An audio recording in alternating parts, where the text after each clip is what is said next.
Welcome to Dark Adaptation, and thank you for joining our bi-weekly segment, Missing, Murdered, Mysterious, where we highlight unsolved cases of missing people, homicides, and mysterious deaths, with a focus on BIPOC in North America. Sadly, many BIPOC deaths are poorly handled by officials, leaving the families with more questions than answers when it comes to the case of their loved one. The death of Patricia Carpenter is one of those cases. And the family is still waiting for some answers. We've learned a Canadian woman is missing. Family says they have done all that was in their hands to find their loved one. I just want him to make it home to us. Pleading for help from the public to find their family member who... Car was empty, the motor still running. The driver's side door was open. Patricia Trish Carpenter was born on October 12, 1977 in Toronto, Ontario. She belonged to the Alderville First Nation, but was raised in Toronto by her loving mother, Joyce. Trish was the only girl and had 3 brothers who she cared for and loved deeply. She was inherently maternal and spent time with them, caring for them and teaching them. She was a beautiful, happy child, always smiling and laughing, and had an amazing sense of humor. As a little girl, her Cabbage Patch Kids were her prized possession. She would spend hours playing with them, talking to them, and just building a small world just for her and her beloved dolls. In 1992, at 14 years old, the dolls and the small world she created with them were a thing of the past, and she focused on new interests like writing, basketball, and boys. 1992 was also the year that Trish learned she was expecting a child. Trish was just a kid herself, but when she learned she was pregnant, she was determined to deliver her child into loving arms. On July 18th, 1992, her beautiful baby boy, Dakota, was born. Trish loved him immediately, dedicating herself to him and giving him all that she could. Naturally maternal, selfless, and sweet, Trish was ready for this change, leaping from 14 to 30 overnight, embracing the challenge of a lifetime. Sadly, Trish would only have 2 months with Dakota. On the evening of September 24th, 1992, Trish left Dakota in the care of her mother, Joyce, so she could go out with her boyfriend, Rob, and 2 of their friends to celebrate Rob's 21st birthday. Police alleged at some point Rob and the friends wandered off, ultimately leaving Trish on her own. While on her own, Trish had somehow stumbled onto a downtown construction site located at 205 Yonge Street and had become, quote, wedged very tightly, headfirst, into a pit. She remained there until the next morning, September 25th, when her lifeless body was discovered by construction workers arriving to work. The coroner's statement said that she died of asphyxiation since her chest was restricted. She had near toxic levels of alcohol in her system, and no foul play was suspected. Rob and the 2 friends were questioned by police, but nothing seems to have come from it. The friends and Rob said that Trish was drunk and they left her passed out near the construction site. These are not good friends. The boyfriend is a terrible boyfriend. If you leave your not even 15-year-old girlfriend passed out, drunk, at a construction site in downtown Toronto.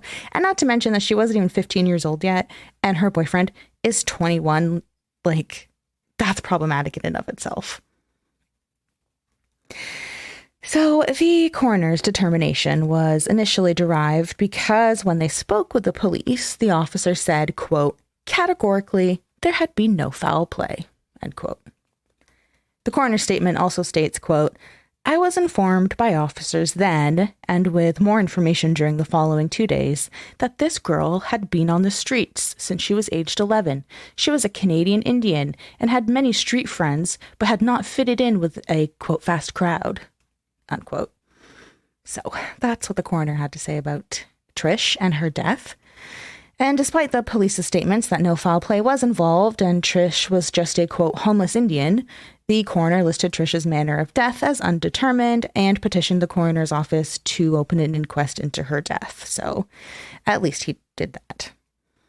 The coroner's office did oblige this request, so an inquest was held over 12 days in February 1993 with a jury assembled to look at the evidence in Trish's case. Now, the jury agreed with the coroner. Her death was definitely suspicious, but in the inquest report, they stated, quote, "However, there is insufficient evidence to conclude that her death is a homicide," unquote.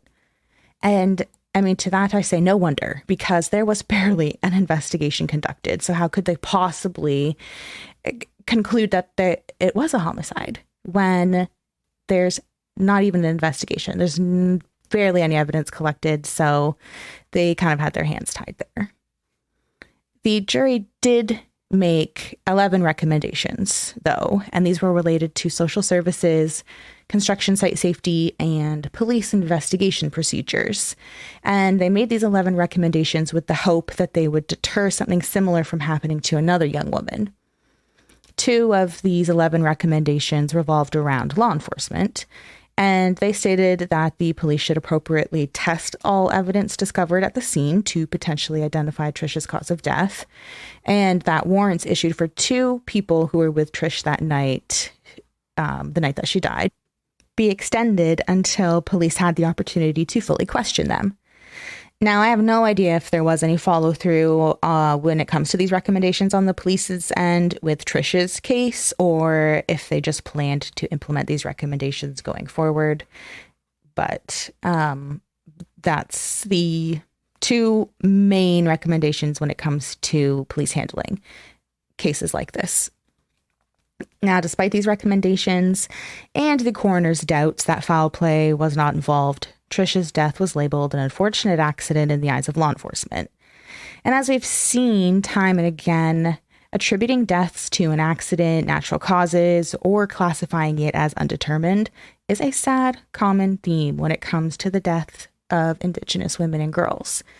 Labeling Indigenous women and girls as steeped in alcohol and bad company is also a gross pattern that we've seen from law enforcement. Members of Trish's family, people of the public who are following this case, and even the construction workers who found Trish's body all agree that her death is suspicious. And they say it would have been impossible for her to have simply fallen into this hole. Now, for visualization's sake, this hole was 2 meters deep, which is 6.5 feet deep, and the opening was 55 by 58 centimeters, or 21.7 by 22.8 inches wide. So really not a big hole. For reference, the average width of a woman's shoulders is 14 inches wide. So even though Trish could fit into this hole, it was a really tight fit, and she was in there upside down. It's a very uncomfortable position to be in, and it's just all around weird and very suspicious. You shouldn't even need an investigation to see that there's something so very wrong with this scene. The position of her body, the immediate dismissal by police, and the lack of witnesses in Trish's case really reminds me of another case. And this case is the death of Kendrick Johnson, which happened in 2013. He was a Black teenager who was found upside down in a rolled up gym mat in the gymnasium of his Georgia high school. And that case reeks of foul play, yet no justice has ever been delivered to his family, with the police chalking his death up to a horrible accident. And all of this sounds super familiar, but Kendrick's case is a case for another day. At the time of Trish's death, Joyce said she was told that her daughter had been drunk and doing drugs, and she was just seen as a street girl. Now, about this, Joyce said, quote, "There were no drugs found on her. They said she was a street girl. She wasn't a street girl. She was living with me and with her baby. The detective said there was change at the bottom of the hole, and she knew it was there, so she was trying to reach it, and she got stuck.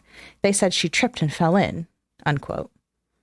Now, this is something that Joyce has never believed. She does not believe that Trish was just walking through this construction site and saw some loose change lying in the bottom of a hole, so she dove in head first. And it's also true that Trish wasn't some street girl, like whatever that's even supposed to mean. Trish was a teenager. She had a loving family. She was from a good home. She lived a good life. She had a baby. She wasn't someone that should just be disregarded. Like, nobody should just be disregarded, but it's just absurd from the police's end. And she is 14. She wanted to go out and party a bit. She was a teenager after all. And then when it comes to the police saying that she went down into this hole to get some change, she tripped and fell in, which one is it? Was she climbing in the hole to reach some coins? Or did she trip and fall headfirst into the hole and wedge herself in? It doesn't make any sense. And again, this reminds me of Kendrick's case, because police said he dove into the upright mat to retrieve his shoes that were inside, and he just got stuck in it upside down, and that position caused him to suffocate to death. It's just so eerie. Joyce said she felt that police determined no foul play was involved in her daughter's death far too quickly, and she believes the investigation was hampered by racism on the part of police. Joyce said, quote, "They look down on Native people. They need to dig further into the investigations and be more thorough in what they do," unquote. And to that I say, amen. It took Joyce years to be able to talk about the death of her daughter. 21 years to be exact. But after learning about several other cases in Toronto that remind her of Trish's, she decided to speak openly about Trish. She's also actively involved in supporting family members and participating in events related to missing and murdered Indigenous women and girls.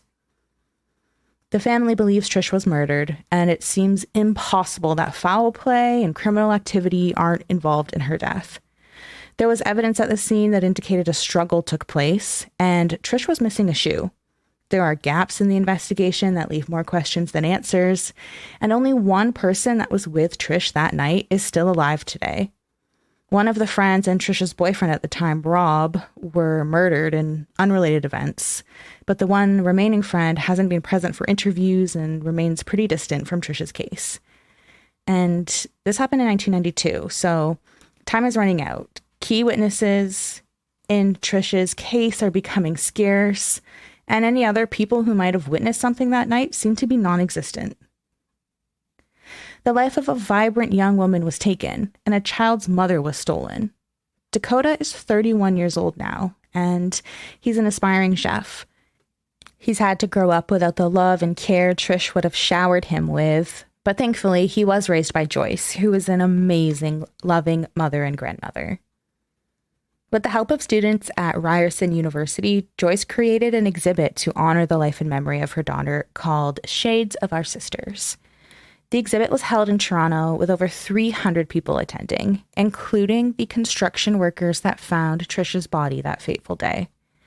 Shades of Our Sisters is now available online and shares the stories of Trish and another young Indigenous girl named Sonia Sywink. It's a beautiful interactive website created by Trish and Sonia's families, and it's linked in the episode description if you want to check it out. While unsolved, Trish's case does remain open with the Toronto police, and her family continues to fight for answers and justice. Downtown Toronto is a busy place, especially Yonge Street. Something happened to Trish that night, and there has to be someone out there that heard or saw something.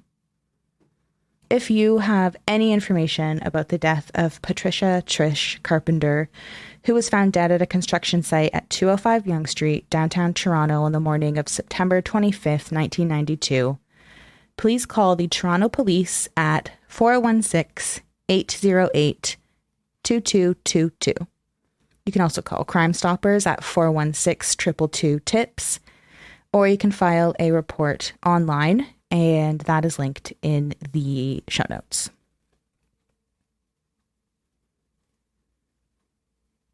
Thank you for listening to this episode of Missing, Murdered, Mysterious. Please share this episode so we can continue spreading Patricia Carpenter's story, and hopefully one day we can help bring answers to her loved ones. I call it the missing white woman syndrome. If there's a missing white woman, we're going to cover that every day.